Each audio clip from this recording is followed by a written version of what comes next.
Welcome to Treadmill Talks with Shannon Maves, a podcast for athletes and fitness enthusiasts to pass the time during mind-numbing cardio while I use my no-bullshit coaching style to educate, inspire, and entertain. I'm your host, Shannon Maves. Now let's walk and talk. Hello, and thank you for joining me for yet another episode of Treadmill Talks. Today's episode is titled, The One Where I Debunk Protein Myths. And it is a little spin-off episode that was inspired by episode 43, the one where I debunk fitness myths. In that episode, I covered quite a few of the most common fitness and nutrition myths that I've heard over the years. And I mentioned that when I was deciding on one myth about protein, it was actually somewhat of a challenge because there are unfortunately quite a few myths about protein. So I asked if anyone would like me to expand on the topic and record an episode about more of them, and quite a few people took me up on it. So here we are. I apologize for taking a little while to actually get around to doing so, but I do plan all of these episodes in advance, so I had some already queued up and ready to go. Plus, I wanted to kind of marinate on this topic before I really dove into it, because I wanted to make sure that I go over as much as I can in the most clear and concise way possible. And also because a few people requested that I talk about things pertaining to protein that weren't necessarily myths, but rather like facts or less commonly known tidbits or just useful information. So I wanted to make sure that I could somehow fit those into an episode about protein myths as well. In episode 43, the myth about protein that I debunked was that protein only builds muscle. And I figured I'd go ahead and kind of recap what I went over real quickly, just in case you missed that episode. I've heard so many people over the years tell me that they don't need to worry about their protein because their goal isn't to build muscle, which is really unfortunate because most people don't even consume enough protein to maintain the muscle that they already do have. So they definitely aren't eating enough to build it. But protein isn't just for building muscle. Our body needs protein to build and maintain all lean mass. And lean mass is not just muscle. Lean mass is also our bones and joints.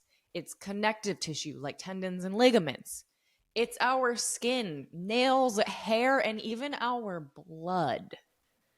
Protein is also the most satiating macronutrient, meaning that it helps to keep you feeling full the longest, which can help to regulate appetite and maintain a healthy weight. It also helps to regulate blood sugar, which can also help to regulate appetite and maintain a healthy weight. Protein is necessary in order to keep your immune system strong. Protein is not just for building muscle. There have been multiple studies proving that when people increase their total calories from protein alone, they can actually lose weight. But somehow there is still a myth that's been going around for way too long that Americans eat too much protein, which is the first myth that I will be busting today. Because as I mentioned, most people do not even consume enough protein to maintain muscle. And when we don't get enough of any nutrient, our body kind of takes things away from other places little by little as well. We don't get to pick and choose and tell our bodies to take away muscle, but not bones. If you aren't getting enough protein to maintain muscle, then you aren't getting enough protein to maintain bone density either. And if you aren't getting enough protein now, then you're going to be pretty fucked when you're older because our bodies need even more protein as we age. Older people don't just suffer from sarcopenia, which is the loss of muscle size and strength as we age, but they have a harder time healing wounds and fighting infections. They lose bone density and skin elasticity. And all of this is partially due to the increased need for protein as we get older. I don't know about you, but I am going to happily consume a high protein diet right now because not only will it help me to build more lean mass, which will help me have more lean mass when I enter my golden years, but it's also going to help me get into the habit of eating a high protein diet.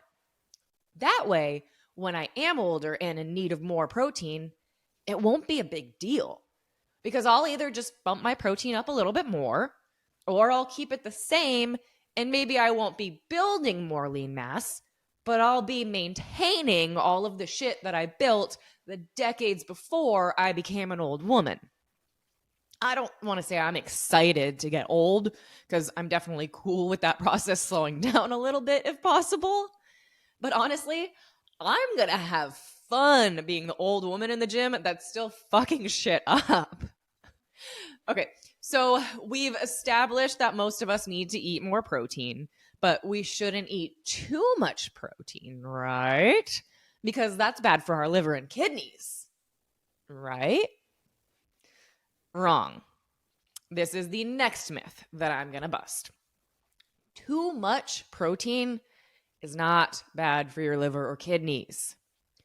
Assuming you have a healthy liver and kidneys, that is, because there are studies that have shown a high protein diet can cause damage to the liver and kidneys of individuals with pre-existing liver or kidney issues. In fact, if you look at any of the good evidence-based studies that have been done on protein intake and its effect on the liver and kidneys, they are almost all on people who have pre-existing conditions, or the studies were done on rats, or even dogs. Before I recorded this episode, I actually looked up a few different studies just to make sure that I had all of my facts straight and didn't unintentionally say anything misleading. And literally all of the ones that I reviewed stated very clearly that there have been tons of conflicting studies and more research still needs to be done, particularly on protein sources and their effects on liver and kidneys. Because some of the studies that have been done have shown that there is a very good chance that the type of protein plays more of a role than the amount. For instance, highly processed red meat is thought to maybe be harder for the liver and kidneys to process than some other sources of protein. But that's literally still just a maybe. It's a hypothesis. Because we also have to consider that correlation does not always mean causation. Because generally speaking, people who eat a diet that is high in red meat and or a diet that is high in highly processed meats tend to eat a diet that is also high in calories. And a diet that is high in calories typically results in a higher body weight. And being overweight is hard on the liver and kidneys. There's also the argument that the ketogenic diet causes kidney stones. But that's not because of the protein.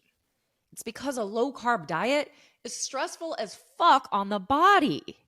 Now, I guess if we want to be technical, though, protein being bad on your liver and kidneys is kind of like a myth-ish, because a lot of the evidence literally does state that it's inconclusive.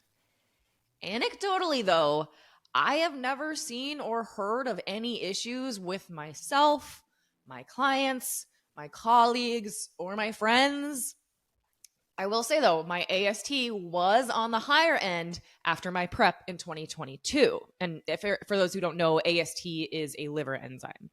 But the reason it was high is because prep is stressful as fuck on the body. And my carbs had been pretty low. You know what else can raise AST levels, though? Working out. Yep. Not many doctors are going to tell you that. But if you worked out within, I think, the last 24 hours of getting your blood drawn, maybe it's 12 hours, I don't remember, but working out can show high levels of AST. And guess what? 3 months after my prep, when I gained more weight back and got some follow-up labs, my AST was back to normal. And I didn't change how much or what type of protein I was eating. I just started living a healthier lifestyle than what prep is. But okay, let's move on to a different myth about protein now. Protein intake has an upper limit. Most people think it to be about 30 grams, but there was actually a study put out about a month or two ago that proved this one wrong pretty fucking well.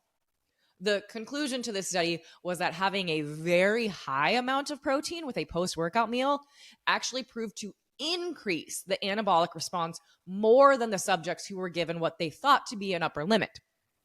As with any study, there were some definite limitations, though. For instance, they were all given some type of milk protein, and dairy protein has a higher percentage of casein than something like a meat protein, which means that it is going to take longer for the body to digest. So it's kind of unsurprising that it had a greater anabolic effect for a longer period of time since it was slower digesting. But the findings were still pretty scientifically sound, in my opinion. So if you want me to send you this article or any of the other studies I've mentioned, just let me know and I would be happy to do so. But another important thing to note about this study was that the high protein group was given 100 grams of protein post-workout. 100 grams. That's a lot of protein for one meal. Like, most of my clients would struggle to eat a meal with more than 40 grams. So you have to kind of consider the real life application of it all. Because even though protein doesn't have an upper limit, if you struggle to consume that amount of protein, it's not going to be a sustainable plan. And if a plan isn't sustainable, then you're not going to get great results from it, even if it is, scientifically speaking, the best method on paper. Speaking of post-workout protein, the next myth I want to debunk is the anabolic window. The anabolic window is the period of time after a workout that the body is thought to be in a more anabolic state. And the claim is that this window of time is only 1 hour after you finish your workout.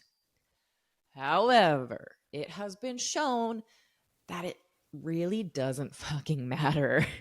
And in my mind, this one has never even made sense. And I'm going to tell you why. If I just did a quick 30-minute workout, do I still need to eat protein within an hour after I finish? Because what if I did a 2-hour-long workout? Did I pass that 1 hour window while I was still working out? It literally just never made sense to me. Probably because it's not true. The only time any studies have shown that there might be a little truth to this is when a workout is performed in a fasted state. And even then, the belief now is that the window of time is like 6 hours long. And I don't know anyone who is going to wait 6 hours to eat after a workout, because I'm hungry as fuck after a workout. Typically speaking, most people are more hungry sometime after a workout, which is why I always recommend eating your biggest meal of the day as your post-workout meal. Have some extra protein with that shit too, since there is no upper limit. It's going to help you feel full longer and give you better energy to get back at it with your day. But honestly, the anabolic window isn't really even relevant if you ate some protein before your workout, because you won't have been in a catabolic state. But okay, so those are the myths that I wanted to bust today. However, I did get a lot of requests to talk about other things that related to protein that maybe aren't myths, but like I said, maybe like common misunderstandings, I suppose. And while we're on the topic of pre and post workout protein, I'll start off with the request that I got to talk about protein timing. A lot of people think that it doesn't matter how you space your protein throughout the day, whereas other people think that you need to have like half of your protein with your post workout meal.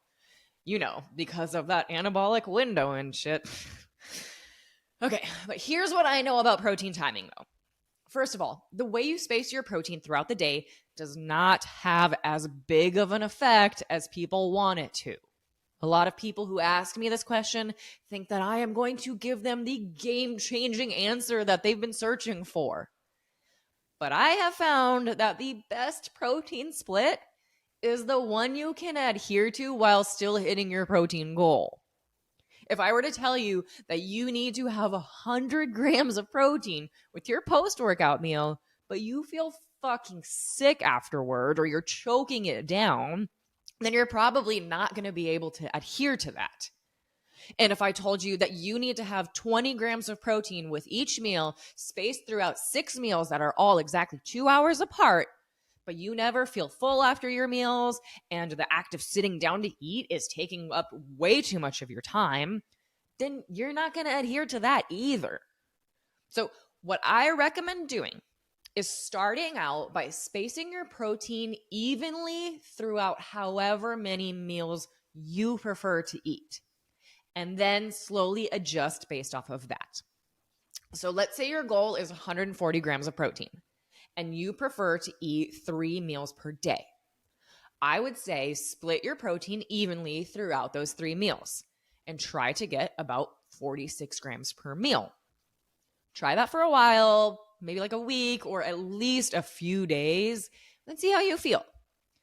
Chances are you're probably going to find that you feel really full eating that much protein with a meal, in which case I would say, okay, let's try splitting that between 4 meals so that your protein with each meal is only 35 grams. Do that for a few days and see how you feel. If you're still feeling full, then split it into 5 meals, and so on. Once you find that amount of meals that works for you, then play around with the protein. My first suggestion would be to bump it up a little bit with your post-workout meal, not because of the anabolic window or anything, but more so because a lot of people tend to feel more hungry after a workout. And it can help to prevent that hangry monster from coming out of you when you were trying to save more protein for dinner or something. But maybe you find that you're more hungry at the end of the day. Then add more protein to your last meal of the day. Just play around with it and find what works for you. Even though that study did prove high protein with post-workout is best for anabolism, I personally wouldn't recommend it for the sake of your overall well-being. Because consuming protein with your first meal, in addition to spacing it out throughout the day, has shown to regulate blood sugar levels. And when blood sugar levels stay normal, then hunger and energy tends to stay more level as well. Plus, there is some evidence that spacing your protein out so that you are consuming at least 20 grams every 2 or 3 hours can help to maintain muscle mass when you are in a fat loss phase. That timing has not been proven to have as much of an effect on body composition when you are eating at maintenance or when you're in a building phase, though. If you aren't eating in a caloric deficit, total protein intake is really all that has been shown to have an effect on building and maintaining lean mass. But again, consider your overall well-being and do what feels best for you. I'm going to bet that spacing it out every 2 or 3 hours is going to end up being what feels best anyway. Okay, the next question I had was about supplemental protein and whether or not it's okay to use it as a main protein source. And I'm sure that all of my clients already can hear me saying my response because they've heard me say it a million times. Supplements should be supplemental. Protein supplements like powders, shakes, bars, cookies, chips, or whatever the fuck else they've come out with should be last resort foods. They can be great when you're on the run and don't have any other options. Or if you're not very hungry, but you still have a good amount of protein to hit. Then having something like a protein bar can be a nice way to hit your goal without feeling like you're completely stuffed. Sometimes they can be okay to satisfy a sweet craving too. But the more you can get your protein from whole foods, the better. Getting protein from food is not only going to be the most nutritious, but it will also leave you feeling more satiated and most likely digest better as well. I'd rather you eat a real fucking cookie and a piece of chicken than some mega processed protein cookie that has an inaccurate nutrition label. Because guess what? Supplements are not regulated by the FDA. They can report essentially whatever the fuck they want to on those things. If you ever see the words proprietary blend listed, that's their way of saying, we're not fucking telling you what's in this shit. Remember the shit that Bambody got away with a few years ago?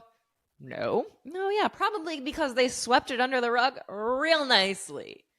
Because technically speaking, they weren't doing anything wrong, even though they were basically selling a normal fucking brownie and marketing it as a protein brownie. But because it was a supplement, they didn't have anyone actually testing the product to see if the information on the label was accurate. I don't remember who caught them or how they caught it, but there was a lot of buzz about it in the fitness industry when this happened. It turned out they were labeling this brownie as something like 150 calories and 20 grams of protein, even though it was closer to 300 calories and like 6 grams of protein. That's twice the calories and a third the amount of protein. And like I said, you're probably going to have better digestion if you keep supplements to a minimum because they are all highly processed.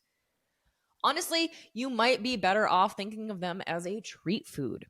I mean, it is kind of different, but they should be viewed as a treat in the sense that they should be kept to a minimum. There are so many other grab and go protein options when you're on the run nowadays. First of all, beef jerky. Jerky is like my favorite travel protein. And it's got that sodium that y'all know I love too.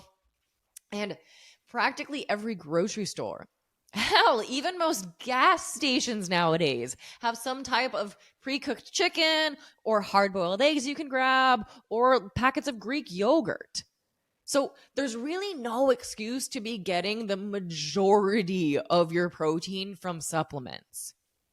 If you are going to use supplemental proteins, though, I suggest you at least know the difference between the different types. Whey protein is a quick digesting dairy protein, which is why people tend to prefer it as a post-workout option, although we now know it doesn't matter quite as much as we previously thought, unless you trained in a fasted state. But if you can, I highly recommend going for a whey protein isolate versus a concentrate. They do tend to be slightly more expensive, but that's just because isolates go through an extra filtration process that typically makes them a better quality and easier to digest. Casein protein is another great source, but this one is a slower digesting dairy protein. So it's a good option for when you want to feel full longer. And if you'd prefer a plant-based protein, then I would go for a soy protein, since soy is a complete protein, meaning that it contains all of the essential amino acids. Now, the last thing I want to say about protein and the misconceptions about it is the stupid fucking recommended dietary allowance, aka the RDA. Couple of things here. One is that they haven't changed their recommendation for protein in 40 years. Do you know how far science has come in 40 fucking years? I don't know what fucking boomer is in charge of that shit, but they need to get with the times, man. The second thing is that people don't seem to understand what the RDA really even is. It's not a recommended amount or an upper limit. It is an adequate intake, meaning that it is the amount they feel is sufficient enough for the typical healthy human to survive, basically. So when people try to argue against a high protein diet and they use the RDA's suggestion of 0.8 grams per kilogram of body weight as their defense, I want to be like, I don't know about you, but I want to do more than just survive. I want to feel good. I want to feel strong. And I want to look good too. If I ate 0.8 grams of protein per kilogram of my body weight, that would be like 50 grams of protein. I have that in my first 2 meals of the day. I would be hungry as fuck trying to keep my protein that low. My hair, skin, and nails would probably all look like shit, and I would never make any progress in the gym. So I'm going to keep eating my high protein diet. And I'm going to eat more than 30 grams of protein with a single meal if I feel like it. And I bet the next time I get my blood work done, my liver and kidneys are going to be just fucking fine.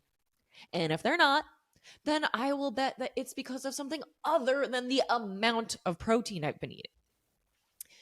Anywho, okay, so that's about it for y'all today. I would love to know what you guys thought of this episode since it was so highly requested. So let me know what you learned or any key takeaways or anything. And please be sure to give it a rating or review so that we can get Treadmill Talks bumped up higher on the podcast platforms. Or take a screenshot to share to your social media, because I'm sure that since so many of you guys requested this topic, there's going to be a lot of other people out there who want to hear it too. Just be sure to tag me so that if you share it, I can give you a shout out right back. And as always, do not hesitate to reach out with any questions either. Thank you for listening to Treadmill Talks. If this episode taught you something, lit a fire under your ass, or at least helped you forget how long you've been walking in place, please leave a review or take a screenshot to share on your social media.